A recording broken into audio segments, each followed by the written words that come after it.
everyone. My name is Jean Gallagher, and welcome. Welcome to show number 4, Discover Rising Tides, How the Outside Makes the Inside Better, where we explore the importance of the outdoors and maintaining life balance. And through this series, we'll be talking to women business owners to understand their journey. And today, I'm excited to introduce Pamela Jay. Hi, Pamela. Hi, I'm so glad to be here. Oh, thank you so much. And Pamela is the founder of She Leads from the Heart initiative. She's a feminine leadership mentor, award-winning author, and a voice confidence coach for women who know they are born to lead. So I'm so excited to have you here today. It is such a pleasure. Anyone who loves nature as much as you do is a friend of mine immediately. Oh, thank you. We actually met through a joint contact that introduced us both. So I'm really grateful for that. And I'd like to really start out with give us a little bit of a background of your. I want to cover a few things today. I want to cover your story because it's really so impactful, and I'll touch on a little bit. When we talked last Friday, there was just a moment that I was like, oh my gosh, I'm so glad I'm talking to you this week. So give us some background, and I'm going to interject a few things as we go. Okay, great. Background about my business or background about A how little bit about, well, actually both. So if you'd like to start on a little bit about you yourself and how you have come to what your journey was and how you received where you are today. Okay, great. Well, thank you for this opportunity. It's just always wonderful to share. I actually, my connection with the natural world started when I was very young, and I'm sure that most children, at least of my generation and yours, I guess we're Where are, yes, right? ours. Yes, are can probably say that, and I just think that is a connection that has carried me throughout my life. So I have in all my work experiences have been reconnecting people and nature in some way, encouraging them to get outside, to remember to play, to imagine, to just have that love of the natural world. And I was a farmer for many years. I'm an Indiana girl, and I farmed for over 20 years. So I had a 1,200-acre farm and two little boys. And, we just grew all of our own food and food for many other people as well. So it was that connection in that. And at 38, though, I became ill. I was stricken with Crohn's disease, and I was to have a portion of my intestines removed. And I was really struggling with how I was going to give my husband that news when I wandered off to an abandoned grain silo on our farm, and was actually having a big cry, because it's like, this is going to change everything. And how is this possible? And I had been in so much pain, and medications were seeming to make me even sicker, really. So whatever inspired me in that moment to begin to sing in a grain silo that was abandoned and open to the sky turned out to be just a magical thing, because the sound of my own singing voice coming off of that stone silo felt like warm butter just washing over me. And I just had this inner knowing that my illness was a messenger, and it was here to help me to realize that I needed to slow down and really take a good look at who I was and why was I trying to be all things to all people, and all of those kinds of things we look at when we're in that situation. And so I went off my medications secretly. I don't always recommend doing that for everyone, but it worked for me. And I began immersing myself in nature. I returned to it like I had as a child, where I would sit along the riverbanks and watch the river and mimic the mourning doves and just really deepen that connection with the trees. And I began to just do things intuitively, like I would bury myself in the sand on the sandbar. It felt good to my achy body. And of course, now that's called earthing. And when I was wandering in the woods, I was forest bathing, but I knew nothing about any of this other than I just loved the natural world. And 12 weeks later, they could find no sign of my illness. That's really interesting. And you had mentioned when we talked on Friday about repression, right? So Mhm. can you tell me a little bit about that and in how that also plays a part? Yes, I came to see that I believe the reason that I got ill was that I had stuffed some of my natural gifts. I had to quit college and give up a music career when my mother got ill as a teenager, and I went home and then things happened in our family, and I ended up taking a leadership role in the family.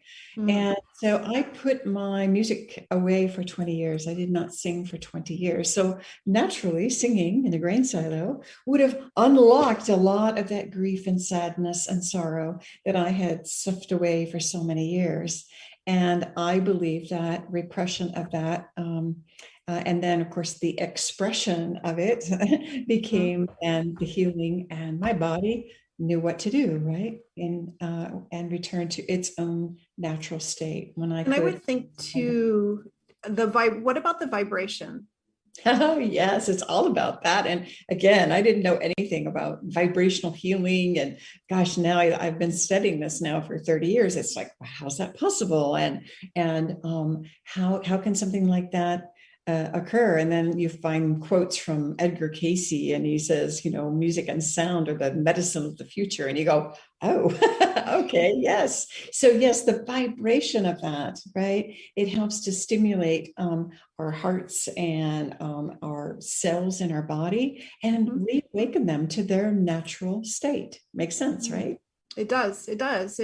But it's nothing that you would have self-diagnosed.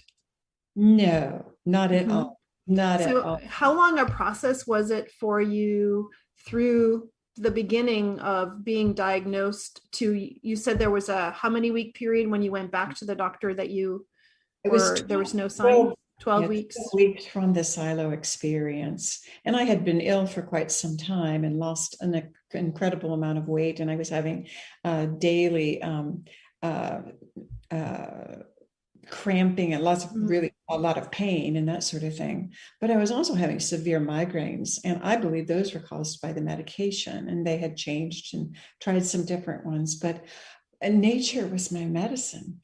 Mhm. And the singing was a way that activated that. And then my intuition that I was wise enough to follow just led me to these beautiful practices that, that are either ancient or we're just discovering now, right? Isn't that beautiful? Exactly. And so after you became Crohn's free, for lack of a better term, Yeah. what was the progression for you, and how did that change what you were doing on the? Did it change what you were doing on the farm, or how did it change your daily life? It did. And thank you. That's a beautiful, beautiful question. Of course, I had slowed down, but I really, well, I had some big, big changes in that I had healed naturally. So suddenly I was no longer able to support an agribusiness that was doing crop dusting and spraying all the fields with chemicals and all these sorts of things. I became ultra sensitive to those sorts of things. But Mm-hmm. I also decided I wanted to take a positive approach and not just become an angry activist about it all, because that wasn't good energy in my belly either. Mm-hmm. So I decided to open a natural arts learning center on another farm across the river. Mm-hmm. And I began doing organic farming and began to bring children from the neighboring schools for nature appreciation, hiking, and poetry writing.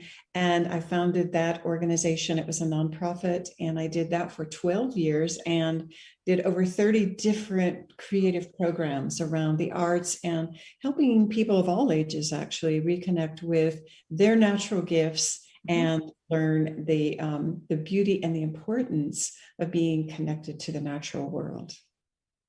Wow. Wow. So that started on a smaller scale and it grew, or what It did. was there a vision that you had, or was it really just something that naturally developed?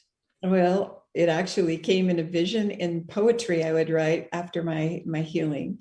In the middle of the night. I don't even think I told you that piece, but No, I don't think we talked about it. my creativity absolutely just blossomed. If you can imagine, all those years of repressing, and then suddenly it's just like, whoa, all this expression comes out. Mm-hmm. So I began to be a poet, and I became a singer-songwriter in that time. And I'd never written music in my life.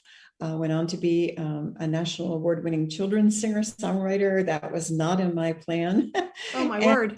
No. And so the Learning Center was a vision literally given to me in somewhat of a dream.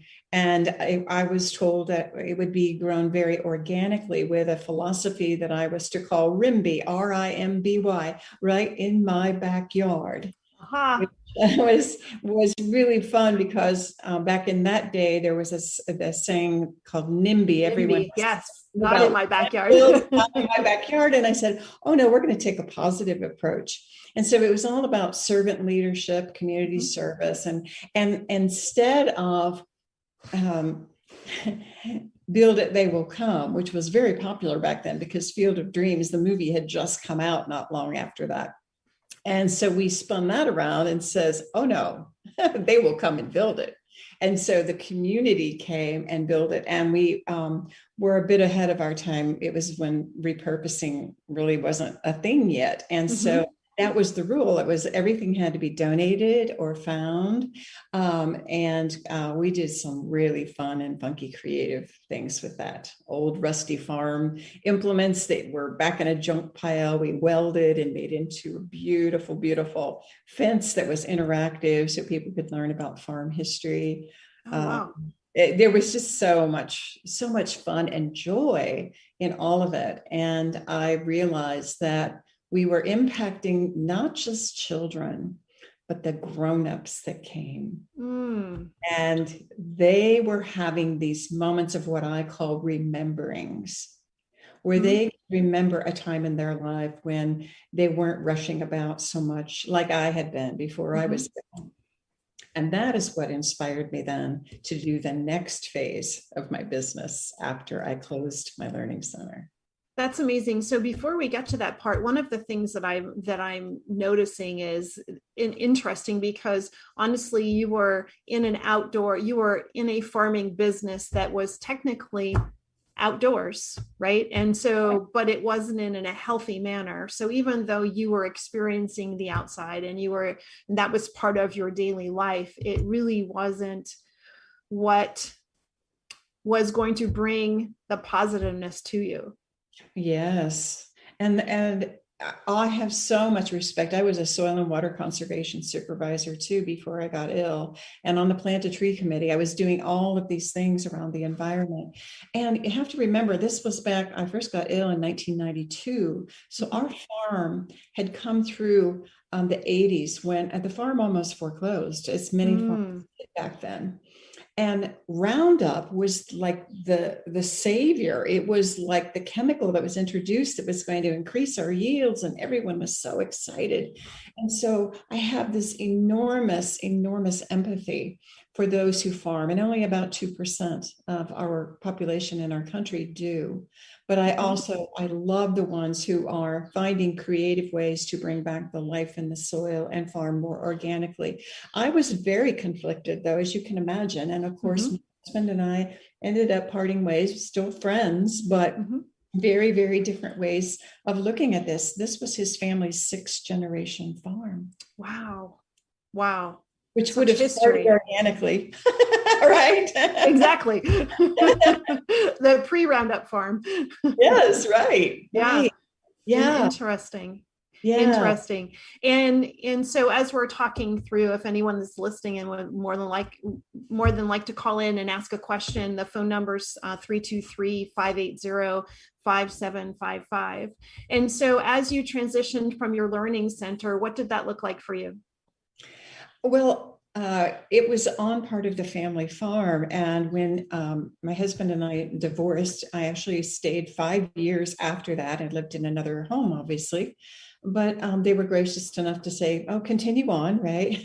By then we'd become very popular and had gotten a lot of regional attention. Initially, we were a little too far out there and the whole community wasn't sure what that was about. But anyway, in time, it was wildly successful, but I just felt like I was done. And what was really pulling me was, how can I help women like myself who were living this life and not feeling like it was their own, who had another calling perhaps that they had sort of shoved away? How is it that I could help those solopreneurs and entrepreneurs that wanted to really kind of ride the cutting edge and look at new ways of doing things? I had been through a lovely process over those 12 years and learned how to do that very organically, and miracles happen. I mean, things you just cannot make up, right? We did not have a typical business plan. So I had a real heart for that, but without the land, I wasn't sure how that was going to happen, because I thought I have to bring people to nature. And so I worked for other places for a while. I did other things. Nothing fulfilled me like my learning center had, or the experience I had just been through. And so I put everything away and decided to go a different way after I lost my home in a flood. Wow. And it was either that, and I was working as a music therapy researcher at the time, and I lost my job there suddenly when they did an unexpected downsize. So within a couple of months, there I was, 58 years old, and basically homeless and unemployed. If I mean, I would have had a place, I could have done something, but I had a choice. It was a choice point, and I said, let's see. Oh, a whole new career and another mortgage, or a life adventure. And you were being sent a strong message that there were to be a change. You couldn't have a more strong message than that. No, that's true. And working as a researcher, I had been in a sit-down job behind a computer, and not outside at all. I could not get to the woods fast enough after I got let go, and I went, woo, I'm free. And all I wanted to do was immerse myself in as much natural beauty as I could find. I sold what things I had left and packed up my Jeep Wrangler and went to the Asheville, North Carolina area to get to the Blue Ridge Mountains, where I knew no one. And I just wanted to see what was going to happen next. That's so brave. Well, you know what? People ask, they say that was brave. And it was a choiceless choice, Jean. Oh, what a great way to put that, a choiceless choice. I couldn't not do it. I didn't have that moment between college and getting married and having babies where, you have a gap year. I didn't have any of that. I've never done that. So my curiosity was really out there. And I'm a firm believer things are always happening for us, not to us. So I went, how is this happening for me? I lost my home and my job, and I'm not going to sit here and moan about that. There's a reason. Okay, let's see what this is about. A choiceless choice. Yeah, all I wanted to do was just get into as much natural beauty as I could find. And that area of the country it's gorgeous, as diverse as you can get, because the glaciers pushed all the seeds for all these plants right into one area. And that's why it's so diverse. And it's gorgeous. It is absolutely beautiful. So you found yourself in the Asheville area. I did. And so what did you do? In the Pisgah National Forest. And I found a retreat center, and I asked if I could help in some way. And they said, well, sure, you can be our singing gardener. Well, you can be our gardener. And of course, then I sang, and then I was the singing gardener, and then I was the barefoot singing gardener, but I had so much fun. It was lovely. And I worked around the mountain at a organic bed and breakfast, and I just gardened. I sang and gardened, right? Sang and gardened. Wow. But people came to this retreat center from all over the world. It had been there many years, and it was built, it was RIMBY. It was so RIMBY, everything was natural and just these funky, beautiful buildings, and people would come there to slow down. And I went, oh, I could teach women's retreats here. And so the owner said, absolutely, you may. And I developed some programs and began teaching them there. And I started research project where I was interviewing them and finding out about their relationship with the natural world and their business and their calling and what they had pushed away and what, I was exploring that, and I went, holy mackerel, I'm not the only one. Wow. A lot of people feel this way. And of course, I was taking them out into the natural world, and we were building forts. We were playing like children in nature, and some magical things were happening in that. And then I decided to stay longer. So I built and lived in my own treehouse. I became a carpenter's apprentice, and I learned how to sling power tools while in a tree. And bathed in the mountain streams and journaled. And I would crawl down on my hands and knees. I couldn't get close enough to Mother Earth, and drink water. Can you imagine drinking spring water that hasn't seen the light of day in so long, as it first comes out of the ground right by the fiddlehead ferns? Yeah. So tell us what your treehouse was like. I know that people are going to want to know that part. Oh yeah, well, it wasn't what you see on TV, like the master builders build. It was very rustic. I learned to fall trees in the forest, and you bring them down the mountain in the snow because they slide down better, right? And everything was out of, guess what? Found, natural, or repurposed materials. So there was no drywall, there was no, none of that. Blue jeans for insulation. Old windows from a schoolhouse were windows with, some of the old rolled glass in them. Oh, wow.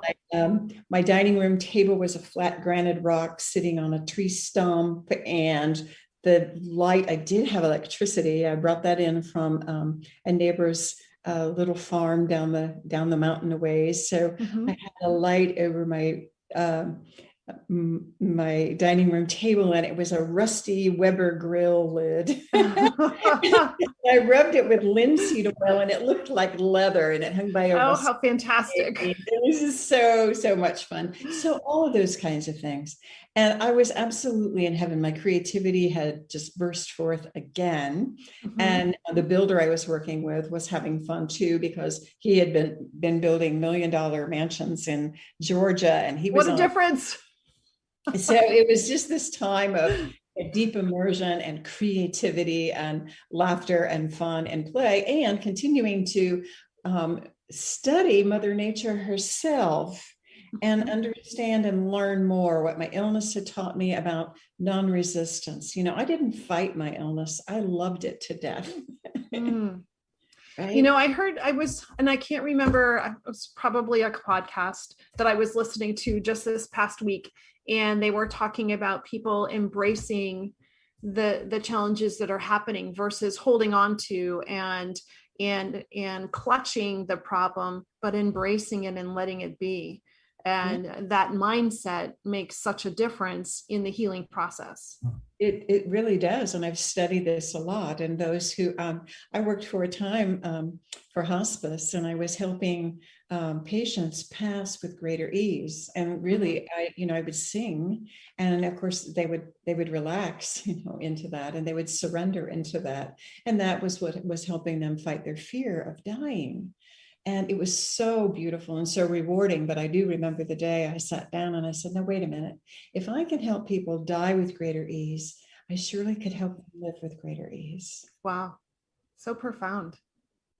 And that's what I love to do. And you're absolutely right. The more we try, the more we effort, the more we get caught in that, which we all do at times, the more we're trying to force and control things. And the more we can allow and watch and be curious. Curiosity was a big part of what I did with children. And that's one of the first things I think that we lose, not only the connection to nature, but our curiosity. And this is why play in the natural world is so like curiosity. Well, what happens if you do this? And we become such serious adults. Yes, absolutely. So absolutely. So yes, my work between hospice patients and all my work with children and the illness that I did and the treehouse adventure all of those I can see now is just helping me to get really clear on how I'm to serve and help others with what I've learned. And so here I am, and I've returned now from my treehouse adventure. My parents are in their 90s. I wanted to be near them in their final years. My mother in particular is not well. And this meant moving back to the Midwest. And I went, oh dear, I don't know. How's that going to work? And to disconnect from, are you kidding me? The Blue Ridge Mountains. Mm-hmm. What I did was I decided, okay, this joy, this beauty, I can carry that with me. So my treehouse lives in my heart. And so do those mountains.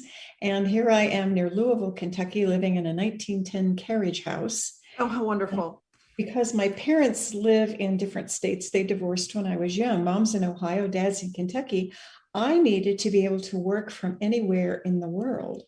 And I said, I'm going to go online and teach myself how I can reconnect people and nature through this little camera lens.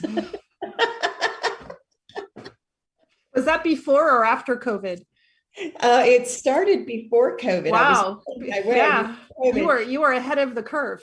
I was, and all of the coaches that were out there training us how to do this were saying, you go back to your community and you gather people together and you network and you network. And I'm going, you don't understand. I don't know what day of the week I'm going to be in Ohio and when in Kentucky. So I'm going to do it right here. And I began inviting people to my living room, actually to my tree. I called it my tree house, right? Come to my tree house. And we would do interactive exercises and get them journaling and get them out into the natural world. And I realized I was helping them reconnect with their inner nature. That's beautiful. Yeah. That's really beautiful. Yeah. Yeah. And because I'm a boy, I do the voice thing because, well, the voice is how I opened back up to mine. And so many women feel blocked in their voices, particularly when they're doing their businesses. They need to speak. And of course, now more than ever, right? We're all converting to pivoting, as they say in the biz, to Zoom, right? And so opening up and feeling comfortable in expressing ourselves on camera, on stage, getting visible, all those things that are like very, very scary. But the voice is, I call it the doorway to the soul. And those who work with me not only get more confident in their speaking and can write with better ease. I help many writers open up their abilities to write. They're attracting their clients with ease because they're sharing from their hearts. Wow. Yeah. And I think too, in this Zoom land that we're in, it's not just as when you're out networking with people, you're talking to them and sometimes at them, but you're not observing yourself. And so one of the things that Zoom has brought to us is that not only am I talking to you, I'm looking at myself talking to you. So we have to get used to observing ourselves and be comfortable with how we might not have realized we appear to others. That's really brilliant. And what a beautiful, thing. Yes, the self-awareness of that and being able to witness one in the process. I say, I call it being able to see yourself in the movie of your life. Yes. And literally now, because we're absolutely right. Yes. Well, it's happening for us, right? Yeah. So we can learn these sorts of things. That's really brilliant. I appreciate that you can see that and articulate that so clearly. And thank you. And it has to be hard too for us. I know it's hard for me to slow down with social media and so many electronics. It's really difficult to remember that we're supposed to be present more. Yes. And, I think the slowing down, you can still be pretty active. I call it being and doing, right? Be more in touch with the essence of who we are. We can slow down and then suddenly there's nothing to prove, right? There's no need to hustle, drive, and strive. We have actually watched that play out in our world enough to know that it's not really working. People are burning out. And what else? And so, COVID's been this beautiful gift for us to slow down not only our doing, but our minds and our whole need to be on and performing our lives and proving something. And it's really, everyone's talking about authenticity now. I'm going, authenticity to me means being aligned with our inner nature. Mm. It's not so much that you're telling the truth and being all vulnerable and telling everyone everything you're thinking. That is a piece of it, because we're not hiding any longer. But I believe it truly means, and why we're so hungry for authenticity is it's like, what's the natural me? Who's the me without all these masks? And this was what happened when I went off to North Carolina. I'd lived in the same town for 50 years, and I'd had more than one last name and all these different images, and I was mom and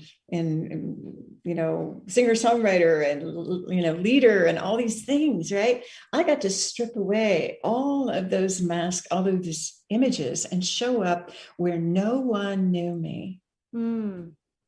It was very freeing. And you could meet you. I could meet me. And so I always say the natural beauty that I was so hungry to immerse myself in was me. Wow. I found her.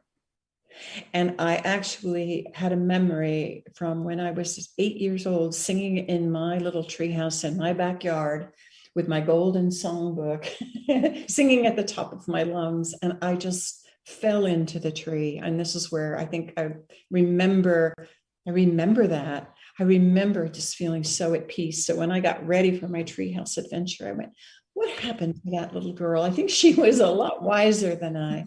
What did she know that I have forgotten? That's amazing. And I literally went off to find her. Wow. So I help women that I work with remember and reconnect with that part of themselves that they have at one time or another probably known. Wow. So is there a commonality between the women that you help, or are people coming from many different walks of life?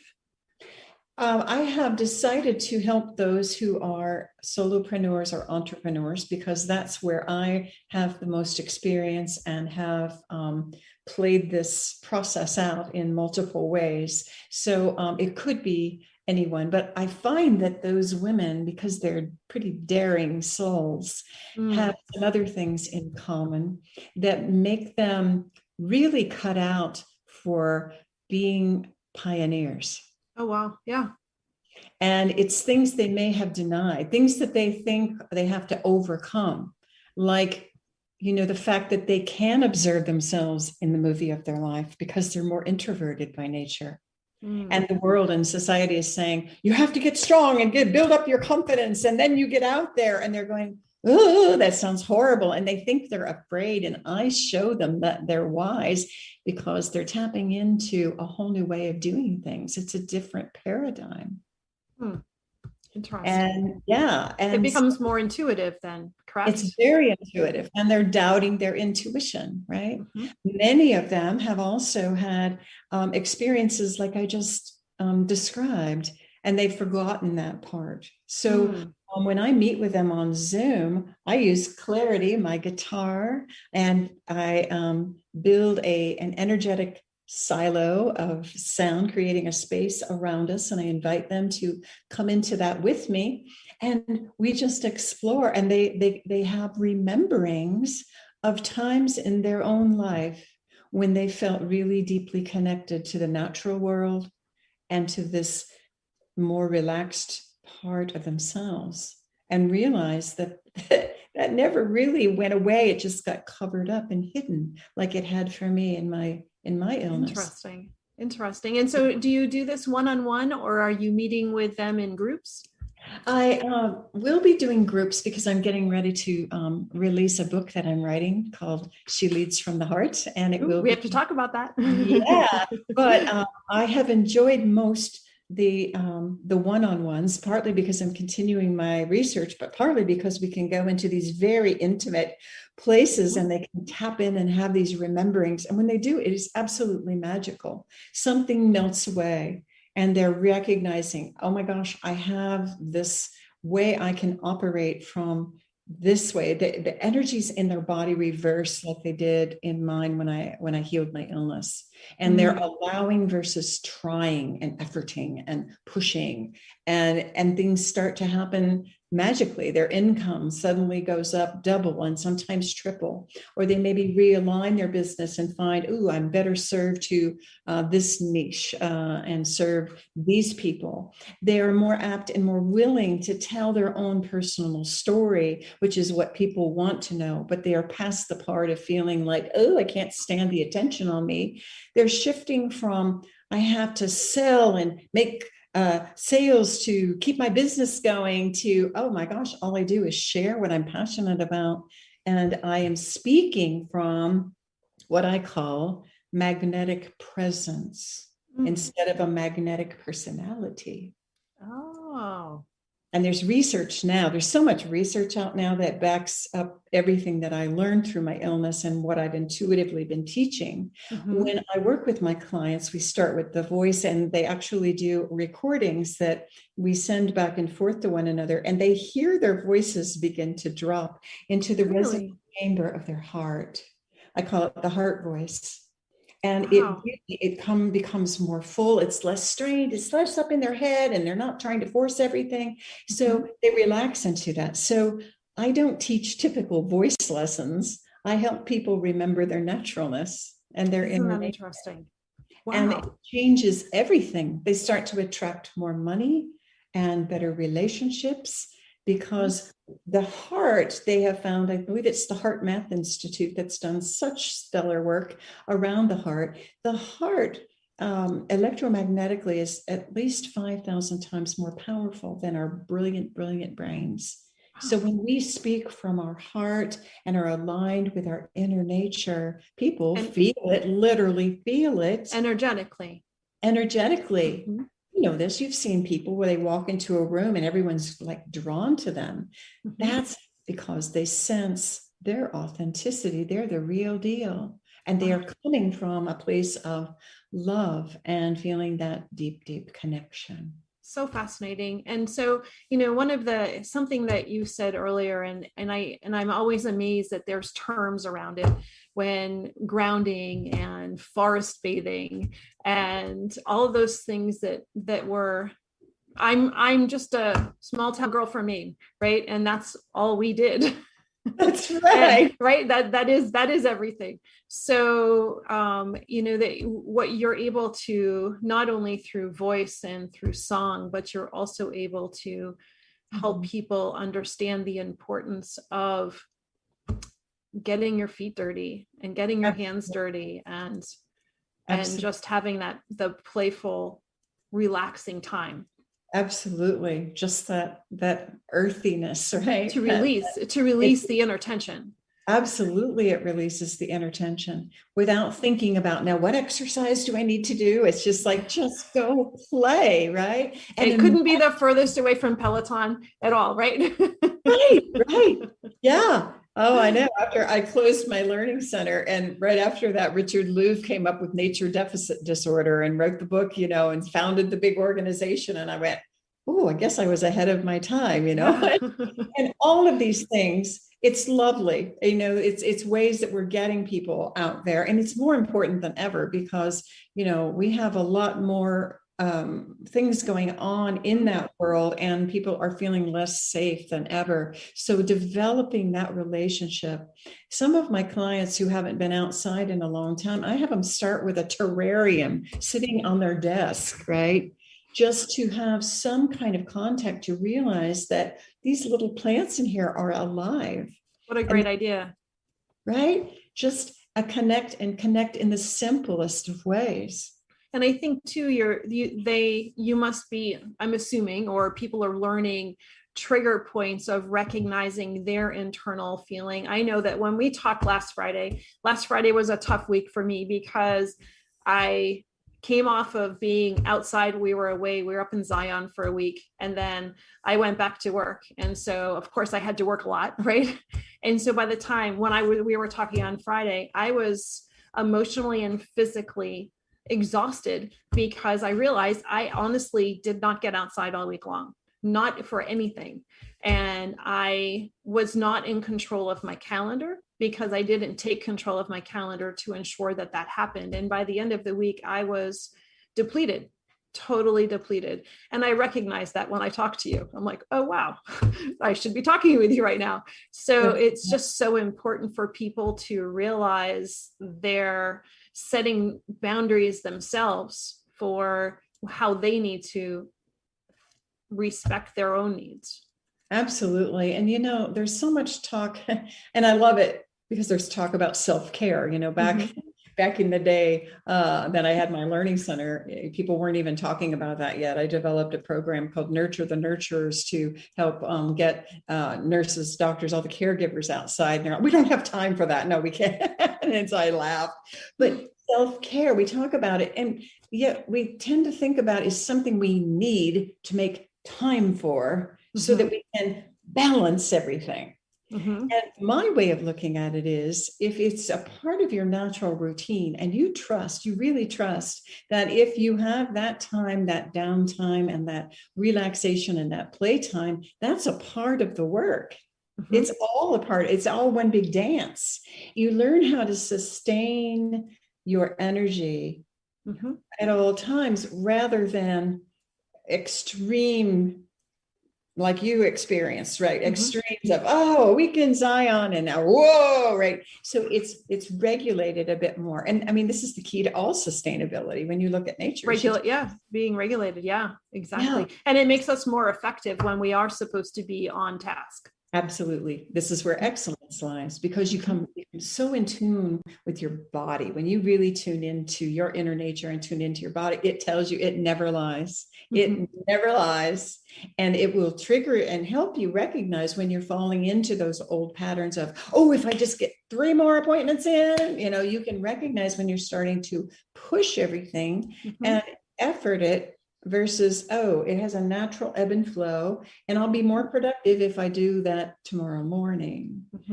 It's really beautiful. You begin to honor that, and everything seeks its own balance and centeredness in that. Interesting. That's how the body healed, right? Wow, it knew what to do when I got out of the way of it. And, that's what I believe. It's like, the earth doesn't need healing. It's like we allow it to do what it does naturally. We need to stay out of the way of it and love it, love it, love it. Right. And if you're coming from that place, you can do no harm to it. Wow. Amazing. So tell us about your book. Oh, yeah, I'm working on it. And it is the first of, I think, many. I am enjoying the process of writing. First of all, putting words on a page and painting pictures with words is easier than building a physical space on a 90-acre farm and writing grants and all of that sort of thing. It will be experiential. It will be a book that will be a companion to my first group program that I'll be doing with women. But my hope is, Jean, that it will be a book that others will pick up, others that I may never meet in my life, that have these rememberings. I tell stories and I love little vignettes. And so my memoir is sort of like a spine throughout the book. And I use my own life and living as an example, but I call in memories of others and share stories that my clients have experienced to help invoke that feeling and enrich that communication. And those different stories are going to touch different people in different ways. So I say, read it through the first time. And then after that, just pick it up anywhere, because certain things will resonate with you. And then there are what I call magnetic presence activations, which are little opportunities that I give you to go out and do something or journal about something or wonder about something. And they can look at first like unrelated. It's like, how's that going to help me be a better entrepreneur? But it's all interconnected, as we know. And so it helps you be that observer, that noticer of life, and that one who can really appreciate that you are here now, and that this body knows what to do, and nature knows what to do, and something greater is at play. It's impossible to do this work and not come out of it feeling like there's a greater plan. And even what we've just come through is somehow helping us remember to slow down, to respect all life, one another, all of those things. Wow. That's amazing. Thank you. And so, and I really appreciate your time here today. And it's been such a pleasure to talk with you. And I thank you for sharing your story and your insight and your energy. Thank you. It's a joy to be with you, Jean.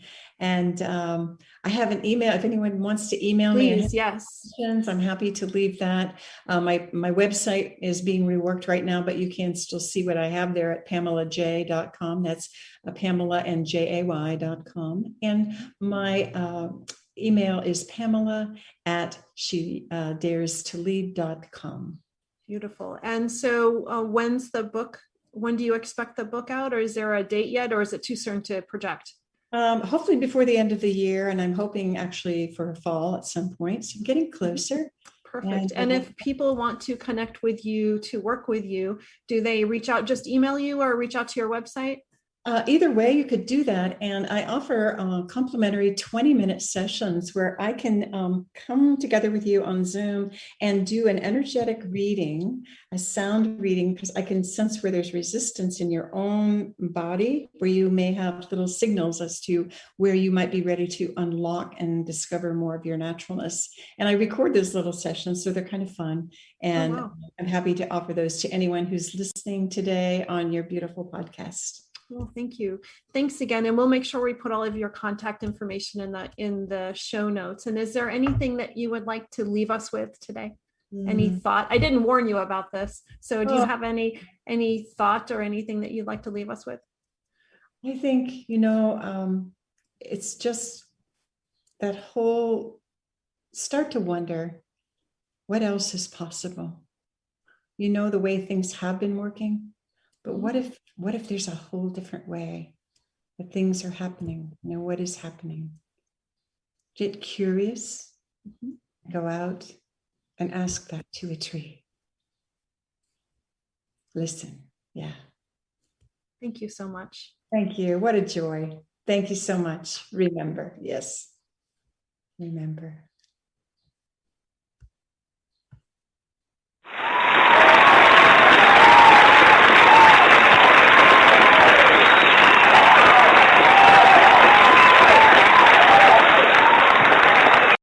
We're Paint Care, and we're all about keeping it simple. We make recycling leftover paint easy, with convenient locations like your local paint store.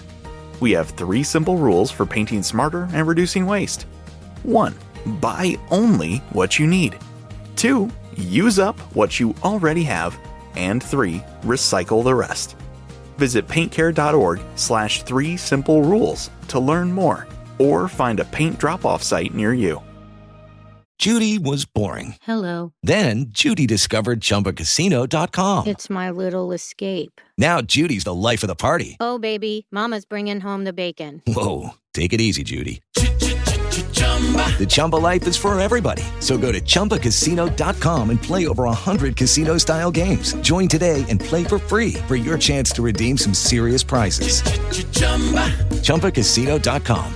No purchase necessary. Void where prohibited by law. 18+ terms and conditions apply. See website for details.